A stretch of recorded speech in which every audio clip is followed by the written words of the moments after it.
でもそれらが結ばれるのは真のそう。 Pada zaman dahulu, hiduplah seorang ibu dengan anak perempuannya yang bernama Jelita. Ayah Jelita sudah meninggal sejak Jelita masih kecil. Dahulu, mereka hidup berkecukupan.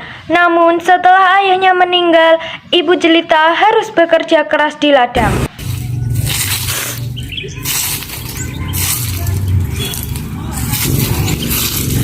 Karena setiap hari bekerja di ladang, berat tubuhnya kian menyusut. Semua dilakukannya demi Jelita, putri satu-satunya. Tapi, apa yang dilakukan Jelita? Dia tidak mau membantu ibunya. Kerjanya setiap hari hanya berdandan. Dia juga enggan keluar rumah karena takut kulitnya gelap. Suatu hari, ibu Jelita hendak bekerja di ladang.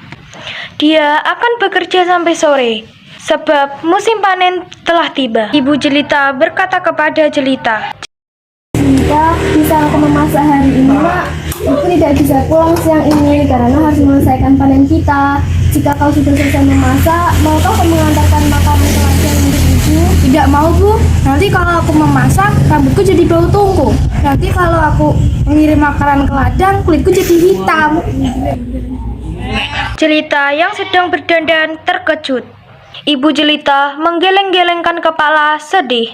Di ladang, ibu Jelita bekerja dengan keras. Dia mengumpulkan hasil panennya. Besok hasilnya akan dijual ke pasar.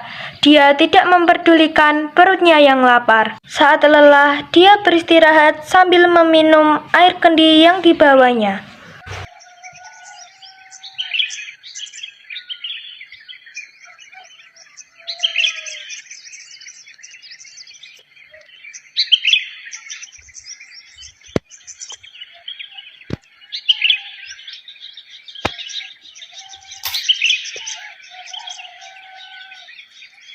Setelah pulang dari ladang, betapa terkejutnya dia. Di sana tidak ada makanan yang bisa dimakan. Jelita sama sekali tidak makan.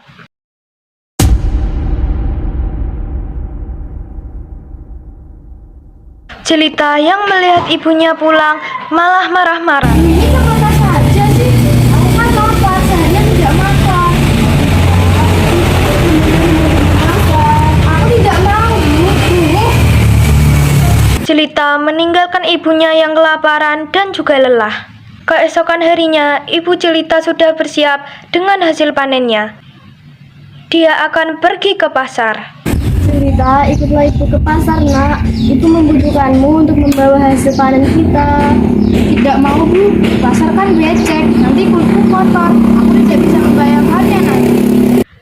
Akhirnya, ibu Jelita pergi ke pasar sendiri.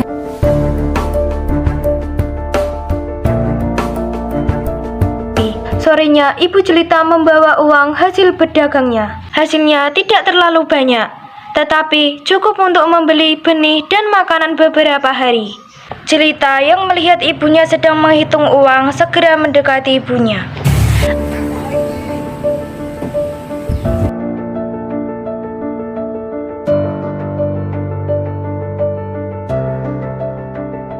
Bu, bedaku habis. Tolong belikan dong, Bu. Iya, nanti ibu belikan. Tapi kamu harus ikut supaya ibu tidak salah beli.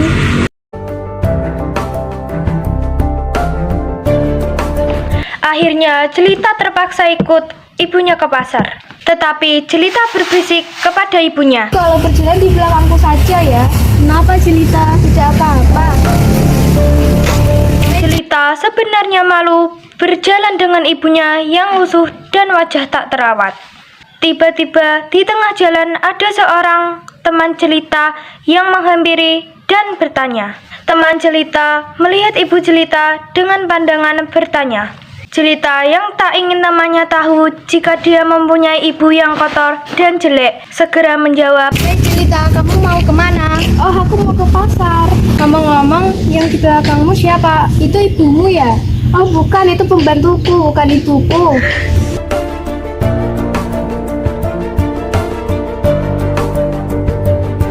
Betapa sedih hati ibu Jelita mendengarnya. namun hanya ditahan dalam hati. Mereka melanjutkan perjalanan. Jelita bertemu dengan teman yang lain. Hei Jelita, kamu mau kemana? Aku mau ke pasar. Dia siapa Jelita? Ibumu ya? Bukan, dia pembantuku.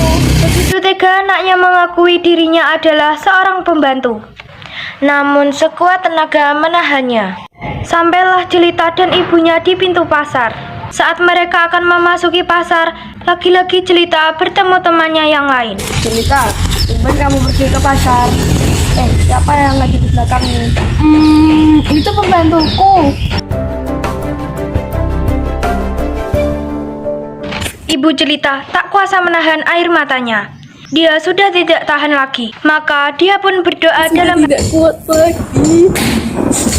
Kiranya Tuhan mau mengutuk Jelita agar dia menjadi cerdas. Kenapa berdiri di situ? Lari cepat.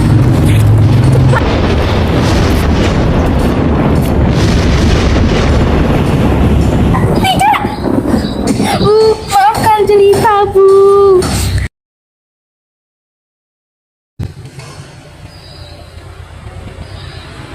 Setelah ibu Jelita selesai berdoa, tiba-tiba Jelita menjerit. Sedikit demi sedikit, tubuh Jelita menjadi batu.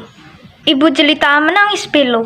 Jelita menangis meminta ampun kepada ibunya. Tapi sayang, semua tidak bisa kembali lagi. Jelita tetap menjadi batu. Dia harus menanggung hukumannya. Karena telah durhaka kepada ibunya yang telah merawat dan menjaganya hingga besar. Batu itu akhirnya dipinggirkan oleh orang-orang di tepi pantai.